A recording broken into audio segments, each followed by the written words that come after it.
La investigación de un accidente aéreo es como una investigación forense, una escena del crimen. Hay que determinar los hechos.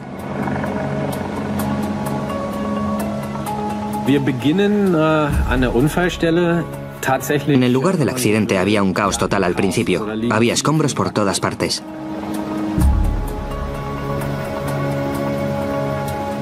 Friedemann no podía dar nada por supuesto.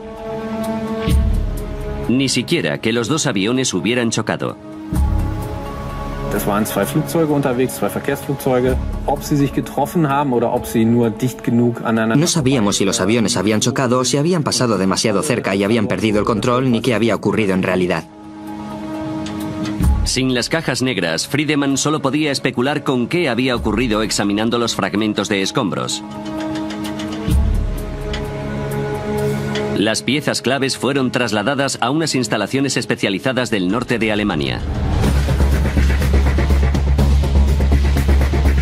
A Friedemann, el enmarañado de metales pronto le sirvió para aclarar los hechos.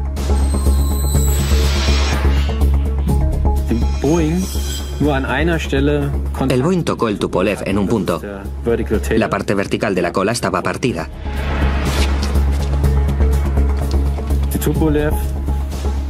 El Tupolev tenía dañada el ala izquierda y la parte izquierda del fuselaje.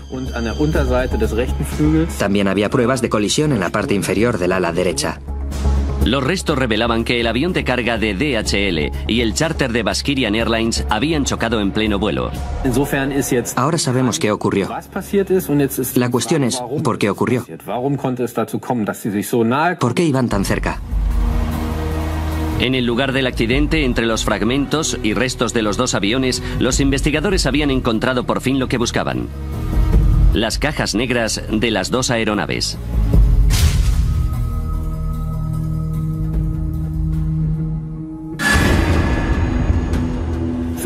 Era muy importante para nosotros como investigadores de accidentes.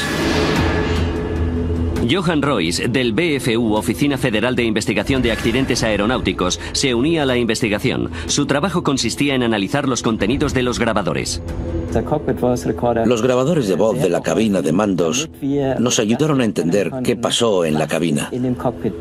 ¿Por qué los pilotos tomaron las decisiones que tomaron? Royce comenzó examinando el sistema de alerta de colisiones aéreas, los TCAS. Nuestra primera tarea era determinar si los TCAS habían funcionado como tenían que hacerlo, según su diseño. Los sistemas TCAS construyen un mapa tridimensional alrededor del avión usando su altitud, velocidad y dirección. Todos los aviones equipados con TCAS se comunican constantemente entre sí. Si un avión se acerca demasiado a otro, los TCAS alertan a los pilotos. Tráfico, tráfico. Y si es necesario, emite lo que se conoce como resolución de conflictos. Descenso, descenso. Tras analizar la caja negra, Royce determinó rápidamente que el sistema había funcionado como debía. Tráfico, tráfico. Antes de la colisión, los dos sistemas TCAS generaron y emitieron una resolución de conflictos. Al Tupolev ruso le dijeron que ascendiera y al Boeing de DHL que descendiera. Si el avión hubiera seguido esas instrucciones, no habría habido ninguna colisión. Pero mientras que los pilotos del avión de DHL obedecieron a los TCAS... Descenso, descenso. Los pilotos rusos no lo hicieron. Ascenso, ascenso.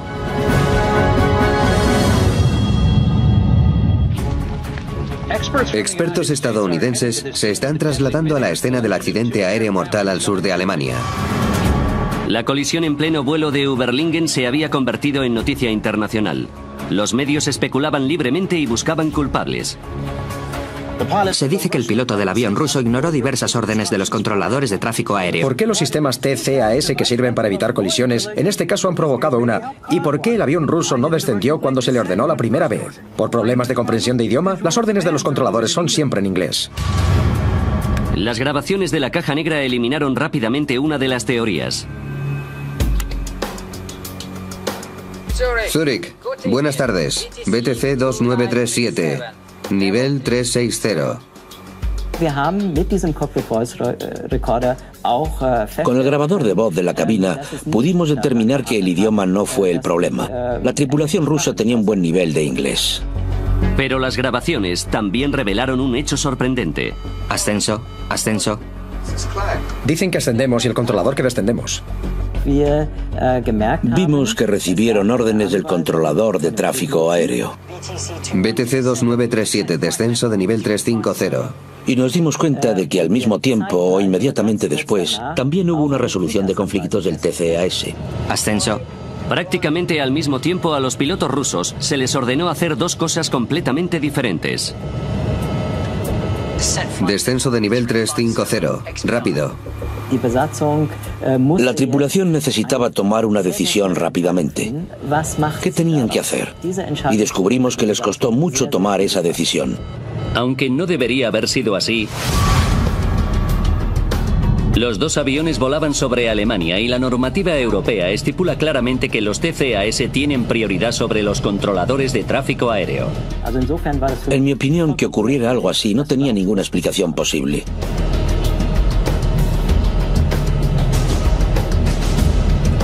Ascenso, ascenso.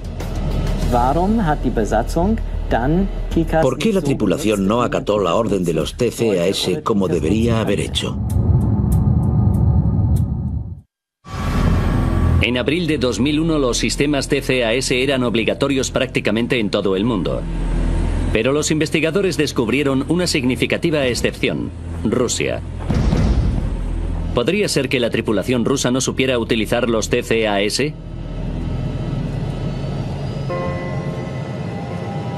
Rustam Mustafin es un antiguo piloto de Baskirian Airlines. Confirma que aunque no era un procedimiento estándar en vuelos domésticos, los aviones que hacían vuelos internacionales iban equipados con sistemas TCAS.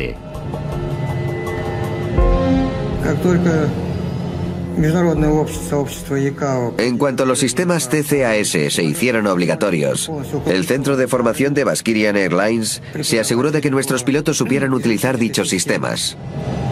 Mustafin volaba regularmente con los pilotos del vuelo 2937. En la época del accidente, ya teníamos bastante experiencia con los sistemas. La tripulación sabía cómo funcionaban los TCAS, pero ignoraron sus instrucciones. El manual de vuelo del Tupolev, la Biblia operacional del piloto, reveló por qué.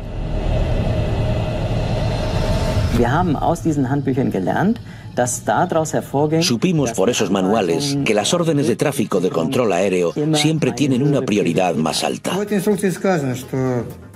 El manual de operaciones de la época estipulaba que la orden de tráfico de control aéreo tenía preferencia sobre los TCAS en caso de que el sistema emitiera una alerta. Decía que control aéreo tenía la última palabra. Desobedeciendo la normativa europea, la tripulación rusa estaba entrenada para usar los TCAS como un simple sistema de aviso y podía seguir las instrucciones del controlador si lo creía conveniente. Siguieron las indicaciones de los TCAS, pero al estilo ruso. Yo hubiera hecho exactamente lo mismo que ellos. Habría seguido la orden del controlador de tráfico aéreo. De repente pudimos comprender por qué la tripulación rusa actuó como lo hizo. Los investigadores habían descubierto por qué los dos aviones descendieron. Mientras que la tripulación de DHL había hecho caso a los TCAS, los pilotos rusos obedecieron al controlador de tráfico aéreo. Pero esto no respondía a una pregunta básica. Los TCAS son un último recurso. Los aviones no deberían haber estado tan cerca, ni haber dado lugar a activar dichos sistemas. Los investigadores centraron su atención en la sala de control de tráfico aéreo. Un controlador debe pedir a los pilotos que cambien de altitud por lo menos 2 minutos antes de un posible conflicto. Pero Peter Nielsen no pidió a la tripulación del avión ruso que descendiera hasta 43 segundos antes de la colisión. BTC 2937, descenso. ¿Por qué el controlador aéreo emitió una orden así tan tarde? tan tarde que fue imposible evitar el accidente. Gracias a los registros y a los interrogatorios, los investigadores supieron que Nielsen era el único controlador de tráfico aéreo de servicio la noche del 1 de julio. La política oficial de Skyguide es tener un mínimo de 2 controladores aéreos de servicio en todo momento. Los investigadores descubrieron que se había tomado como costumbre en Skyguide que los controladores se tomaran largos descansos en los turnos de noche. Tom Lorsen era un buen amigo de Nielsen, además de compañero de trabajo durante muchos años.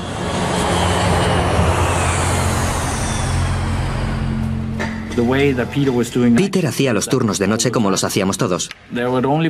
Se quedaba solo un controlador porque había muy poco tráfico. Entre las 11 de la noche y las 6 de la mañana no se programan aterrizajes en los aeropuertos de la zona. Pero sobre las 11:25 del 1 de julio de 2002, Nielsen se encontró con un aterrizaje inesperado. El avión se aproximaba al aeropuerto de Friedrichshafen y él tenía que coordinarlo. Era muy poco frecuente que un avión fuera a Friedrichshafen a esas horas. Y supongo que al controlador le sorprendería bastante eso. Según la normativa, Nielsen debía contactar con la torre de control del aeropuerto antes de aprobar el aterrizaje del avión que venía con retraso. Algo rutinario. Con tan solo dar a una tecla, podía haber contactado con la torre de control de Friedrichshafen. Pero los registros indican que Nielsen no pudo contactar con el aeropuerto. Los investigadores averiguaron que fue por los trabajos de mantenimiento. El teléfono de Nielsen estaba siendo reparado. Pero incluso así, el controlador debía poder hacer una llamada con solo presionar una tecla. Sin embargo, un examen técnico de los teléfonos reveló un terrible problema. Los trabajos de mantenimiento debían ser algo adicional. Deberían haber dejado las líneas operativas, pero la comunicación telefónica no fue posible por otros problemas técnicos. Nielsen intentó repetidamente llamar a Friedrichshafen. Una tarea rutinaria le ocupó gran parte de su tiempo. Die gewünschte Verbindung ist nicht möglich. Estaba más ocupado que normalmente porque no podía hacer llamadas telefónicas. Tuvo que buscar soluciones alternativas. Tuvo que buscar otras formas de comunicación. No tengo comunicación telefónica con Friedrichshafen. ¿Pueden llamarles ustedes? Preocupado por el Airbus que llegaba con retraso, Nielsen ignoró el tráfico que circulaba por la zona. Estuvo como 5 minutos concentrado en ese problema y se despreocupó de lo que estaba ocurriendo en la pantalla del radar. Pero su radar tenía una función de emergencia que debería haberle alertado del peligro inminente. Alerta de conflicto a corto plazo o STCA. La alerta de conflicto a corto plazo es un sistema parecido al TCAS. Es un sistema de alerta terrestre que nos ayuda con el radar si no vemos un conflicto. Si no lo vemos a tiempo, activa una alarma. 2 minutos antes de la posible colisión, una alerta STCA debió haberse activado tanto en las 2 pantallas de radar de Nielsen como en los altavoces. Esto es exactamente lo que ocurrió a 180 kilómetros de distancia en la localidad alemana de Karlsruhe.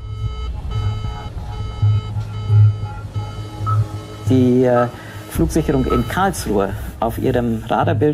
Los controladores aéreos de Karlsruhe habían visto en su pantalla de radar que 2 aviones estaban acercándose más de lo debido.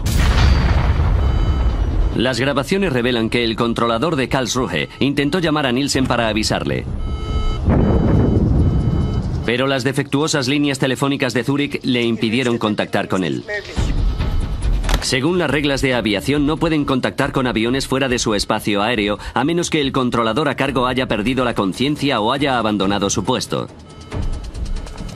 El controlador aéreo de Karlsruhe decidió saltarse el protocolo e intentó llamar a Nielsen 11 veces en total, pero no consiguió hablar con él. BTC 2937. Los registros muestran que el sistema visual de STCA de Nielsen no se activó. Royce descubrió que el radar de Zúrich también estaba siendo reparado, por lo que tampoco estaba totalmente operativo.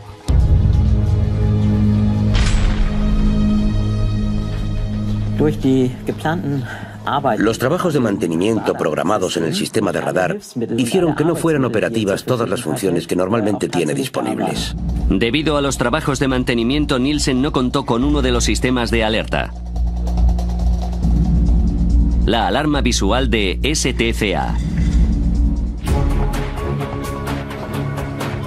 Es la última pieza del rompecabezas, que explica por qué Nielsen no ordenó al avión ruso descender hasta solo 43 segundos antes de la colisión. La investigación mostró que se produjeron una serie de acontecimientos desafortunados en la sala de control de tráfico aéreo. Si Nielsen hubiera oído la alarma STCA antes de que se activaran los sistemas TCAS en los aviones, no habría habido conflicto y el accidente se habría evitado.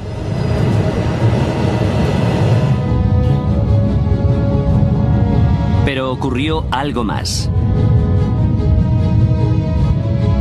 19 segundos antes de la colisión, Peter Nielsen comunicó a los pilotos rusos que el avión de DHL se les estaba aproximando por la derecha. Tenemos tráfico en posición 2 en punto, ahora a 360. ¿Dónde está? En realidad se estaba aproximando por la izquierda, posición 10 en punto. La única explicación que los investigadores pudieron encontrar para que cometiera este error es el estrés. No sabemos si los pilotos rusos habrían tenido tiempo de evitar la colisión, ni siquiera si hubieran visto el avión de DHL antes. Está aquí a la izquierda. Pero los registros muestran que en los últimos segundos lo intentaron.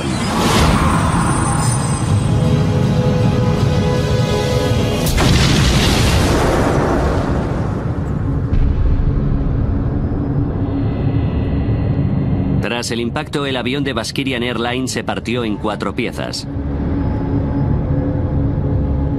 Sin parte de la cola, el avión de carga de DHL cayó en picado.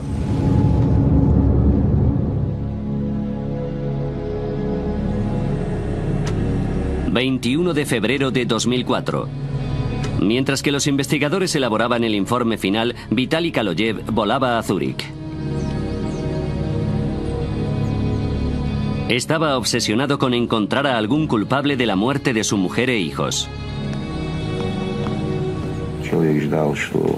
Quería oírles decir que eran responsables, pero que los perdonara si podía. Habían matado a muchos niños y no les había pasado nada. No habían pedido disculpas, no habían expresado ningún dolor, nada. Nielsen siguió trabajando en Skygate, pero en áreas de análisis de seguridad. Kaloyev averiguó dónde vivía.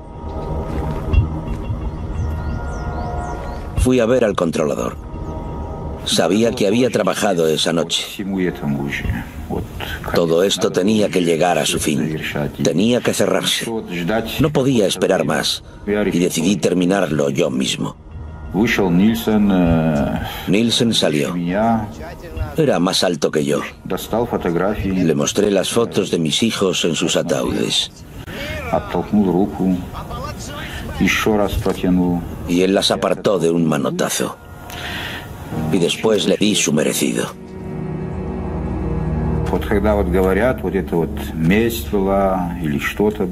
Bueno, hay quien dice que fue venganza. Pero la venganza es algo insignificante. Uno se venga cuando ha sido insultado. Pero esto no fue venganza. Fue un castigo. En Suiza, un hombre ha sido detenido por el asesinato del controlador de tráfico aéreo que estaba de servicio la noche en que 2 aviones chocaron hace 2 años. Lo buscó y lo apuñaló delante de su familia. Ha sido asesinado por un error fatal. Peter Nielsen tenía 36 años. Él y su mujer tenían 3 hijos. Tras su detención, Vitali Kaloyev fue trasladado a una institución psiquiátrica mientras los tribunales decidían si estaba capacitado mentalmente para ser procesado. Kaloyev fue condenado por homicidio premeditado a 8 años en una prisión suiza. En noviembre de 2007 fue puesto en libertad después de que un recurso de apelación determinara que tenía un atenuante de responsabilidad por la muerte de su mujer e hijos. Vitaly Kaloyev no se arrepiente de lo que hizo.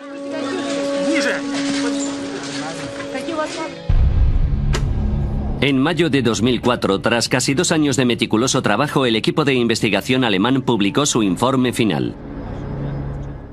Ahora es posible analizar los hechos de ese fatídico día gracias a las pruebas que se recabaron durante la investigación.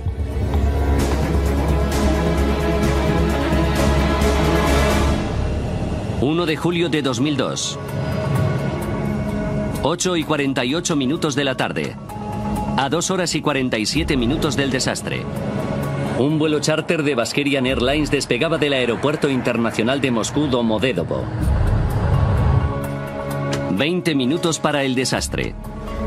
En el centro de control de tráfico aéreo de Zúrich había 2 controladores de servicio. Uno se tomó un descanso. Peter Nielsen se quedaba trabajando solo. 12 minutos y 33 segundos para el desastre. Un avión de carga de DHL entraba en el espacio aéreo de Nielsen y pedía permiso para ascender a 10.000 metros. 9 minutos y 49 segundos para el desastre. Un Airbus retrasado se aproximaba para aterrizar en el aeropuerto de Friedrichshafen. Nielsen intentó llamar al aeropuerto para transferir el vuelo, pero sus líneas telefónicas no estaban operativas por trabajos de mantenimiento y las de emergencia eran defectuosas. 5 minutos y 21 segundos para el desastre. El charter de Bashkirian Airlines se comunicó por radio con Nielsen. Volaba a 10.000 metros y estaba a punto de entrar en su espacio aéreo. 2 minutos para el desastre. Los aviones de Bashkirian Airlines y DHL estaban a la misma altitud, a menos de 44 kilómetros de distancia, y se aproximaban superando la velocidad del sonido. La alerta de conflicto a corto plazo o STCA debía avisar a Nielsen de la inminente colisión. Pero su radar está también siendo reparado, por lo que el sistema STCA no funcionaba bien. 43 segundos para el desastre. Nielsen por fin se dio cuenta de que 2 aviones estaban a punto de colisionar. Inmediatamente ordenó a los pilotos rusos descender. Descenso, nivel de vuelo 350. Segundos después, los TCAS se activaban en los 2 aviones. Ordenaban a los pilotos de DHL descender.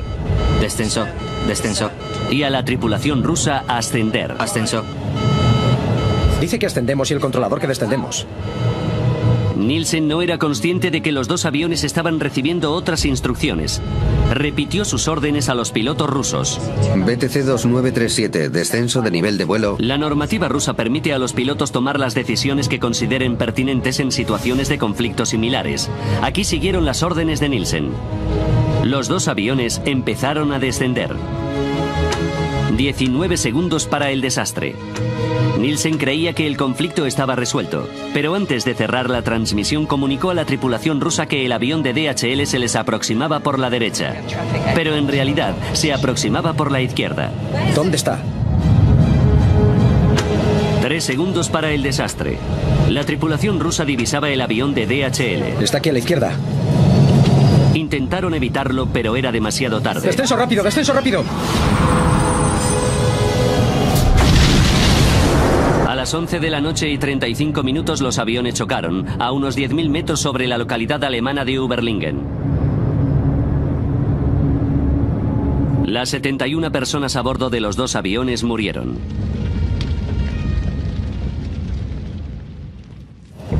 El informe de investigación alemán concluyó que Peter Nielsen y los pilotos rusos habían cometido graves errores. Pero la principal causa del accidente era negligencia por parte de Skyguide. En mayo de 2004, justo después de que se publicara el informe de la Oficina Federal de Investigación de Accidentes Aeronáuticos, el presidente de Skyguide, Alan Rosier, en una conferencia de prensa pidió disculpas de forma oficial. Nosotros también hemos cometido errores. Y lo lamentamos profundamente. Asumimos nuestra responsabilidad como indica el informe de investigación alemán. y pedimos perdón a las familias de las víctimas. En septiembre de 2007, un tribunal suizo declaró a 4 empleados de Skyguide culpables de homicidio imprudente. A 3 de los gerentes que permitieron la política de un único controlador aéreo se les impuso 1 año de libertad condicional. El encargado de supervisar los trabajos de mantenimiento la noche de la colisión fue multado con 13.500 francos suizos, unos $11.000. Siguiendo las recomendaciones del equipo de investigación alemán, Skyguide implementó diversos cambios de procedimiento. Ahora siempre hay 2 controladores aéreos de servicio, incluso durante los tranquilos turnos de noche. Nadie se volverá a encontrar en la situación en que se encontró Peter Nielsen. Los investigadores también recomendaron que las regulaciones de los TCAS internacionales y regionales concordaran con las de los manuales de operaciones de los aviones. Los TCAS deben tener prioridad sobre el control de tráfico aéreo. No se puede afirmar con un 100% de seguridad que este tipo de accidentes no volverá a ocurrir, pero estamos bastante seguros de que hicimos una significativa contribución para evitar que se vuelvan a producir accidentes así.